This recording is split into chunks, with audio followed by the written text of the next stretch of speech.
Mesdames et messieurs, bonsoir, bienvenue sur le journal sur Ezawi TV.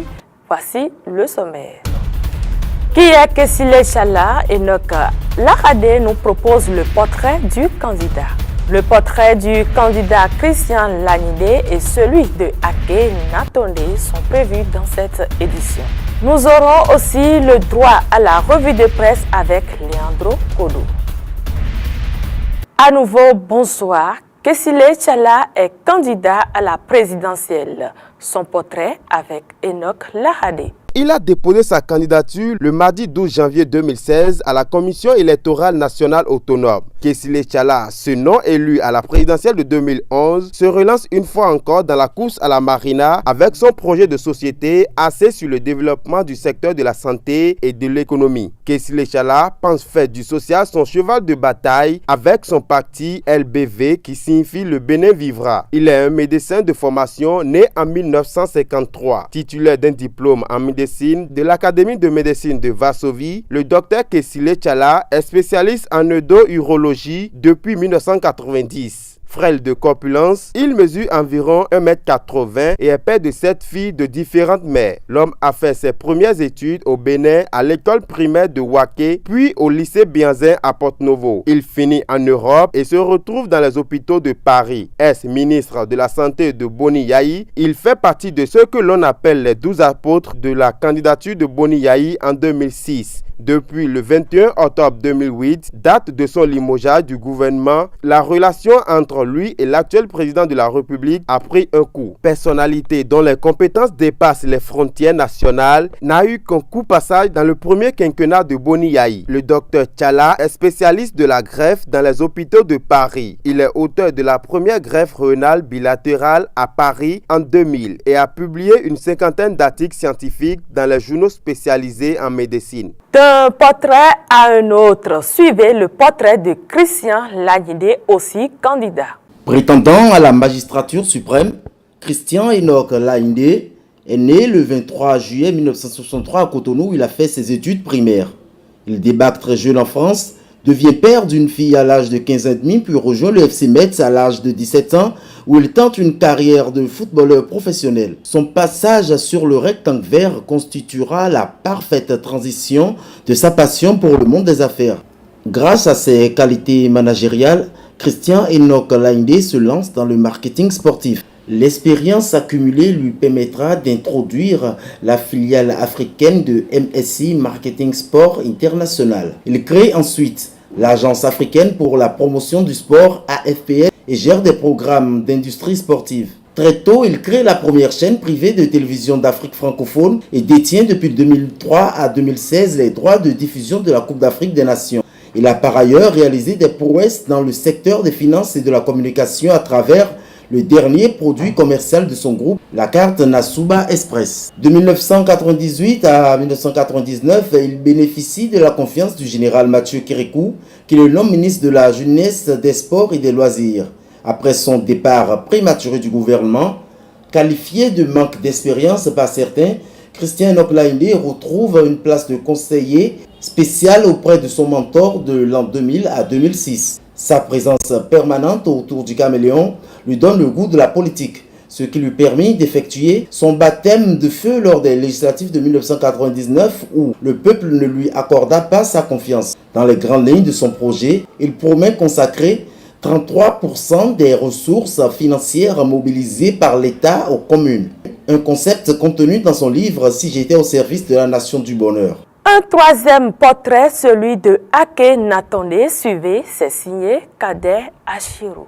Candidat à la présidentielle de 2016, Natonde Ake est né le 2 février 1970 à Kover, dans le département du Zoukoline. Descendant de Dada Akao, fondateur du village de Naogon, dans la commune de Kover, il est marié et père de 3 enfants. L'homme est le président-directeur général de la Haute École de Commerce et de Management HECM, créée en 1999. Après son doctorat en sciences de gestion à la faculté de sciences économiques et de gestion FASEG à l'université d'Abomey Calavi en 2002, Ake Natonde commence à s'impliquer dans la vie politique et sociale de son pays. En 2001 et en 2006, Ake Natonde s'engage dans les campagnes présidentielles afin de mener à bien son combat patriotique qui n'est rien d'autre que celui d'améliorer les conditions de vie du peuple béninois. En 2009, il a été élu président du parti politique CDS Finayon. Quelque temps plus tard, il fut nommé ministre de l'enseignement secondaire, de la formation technique et professionnelle. À la suite de cette expérience réussie, Natonde Ake fut élu en 2011 député de l'Assemblée nationale dans la 24e circonscription. Ce passage par le Parlement sera écourté 2 ans et 3 mois plus tard par sa nomination au poste stratégique de ministre des Travaux publics et des Transports. Dès lors, le digne fils de Kové fait partie des proches du président Boni Yayi. Avec cette position privilégiée, Ake entreprit une vaste campagne de construction des routes, des aéroports et des lignes de chemin de fer aux côtés de son commandant en chef Thomas Boni Yayi. C'est donc fort de ce bilan de bâtisseur et de leader politique que l'homme fut à nouveau élu député de l'Assemblée nationale lors des élections législatives de 2015. Avec son parcours politique, notamment son expérience acquise aux côtés de Boni Yayi, Ake Natonde parcourt désormais le Bénin pour aller à la rencontre de ses concitoyens afin d'obtenir leur soutien pour son élection à la prochaine présidentielle. Il compte pérenniser sa gouvernance par la défense des intérêts des couches vulnérables telles que la jeunesse et la femme. L'actualité à travers les parutions du jour, c'est la revue de presse signée Leandro Kodo. Le quotidien Nord-Sud ouvre la revue de presse du jour en déclarant Talon conquérant dans le Nord Bénin. L'Indépendant précise qu'en campagne présidentielle dans le Nord, Niki Pereren Dali et Parakou garantissent la victoire à Patrice Talon. Confirmation de Matin Libre qui fait du candidat de la rupture l'homme qui mène la danse. Notre Voix apprend qu'à l'université d'Abomey-Calavi hier, Zissou expose ses ambitions aux étudiants. Le candidat ambitionne de construire bientôt un centre hospitalier moderne sur le campus. L'informateur précise que pour les prochaines joutes électorales, Lionel Zissou a les meilleures cartes en main.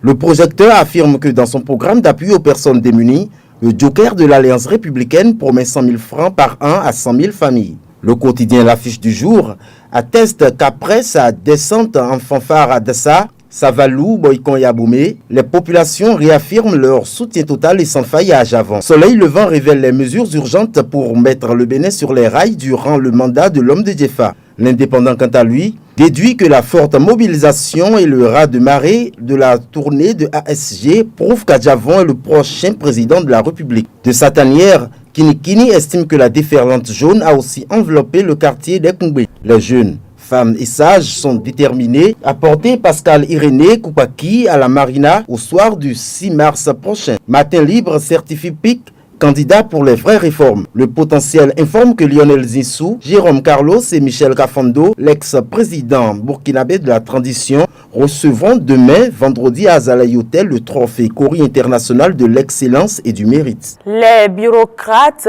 portent le choix sur des candidats divers. Ils expliquent le choix à Enoch Lahade.